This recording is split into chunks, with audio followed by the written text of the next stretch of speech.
He buried himself in a grave while he was still alive, and even erected a tombstone engraved with his own name beside it. Later he went into town and took a job as the town hangman. On his first day at work, after a brief discussion of procedures with the sheriff, he stepped out carrying a satchel holding all the execution tools. He quickly slipped a black hood over the prisoner's head, even as the prisoner shouted that he was innocent. His face remained utterly impassive.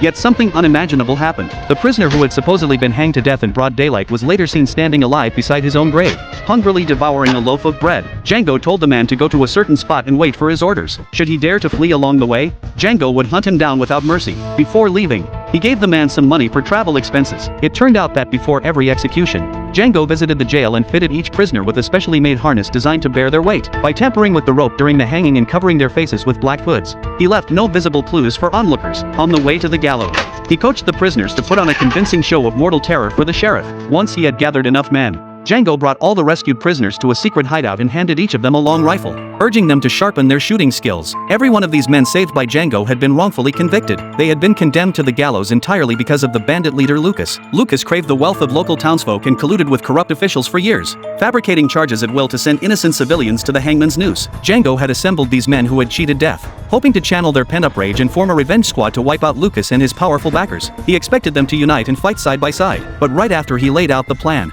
3 of them announced they would walk away. They refused to fight without pay. They would not do work that earned them no profit. It was clear these 3 men valued profit over loyalty and showed no gratitude. Django blocked their path. If he had the power to pull them back from the jaws of death, he could just as easily send them right back. Still, they ignored his warnings and insisted on leaving. So Django dropped all restraint.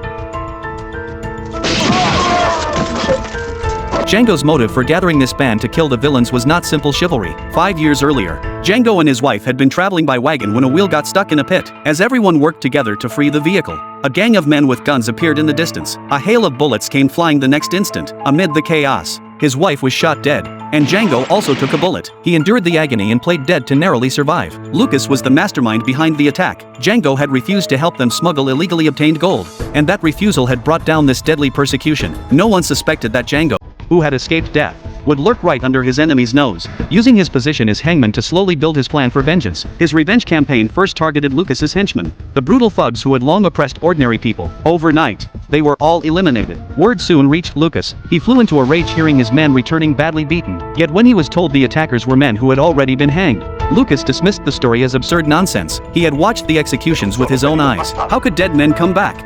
Still, his subordinates kept trying to explain what they had witnessed.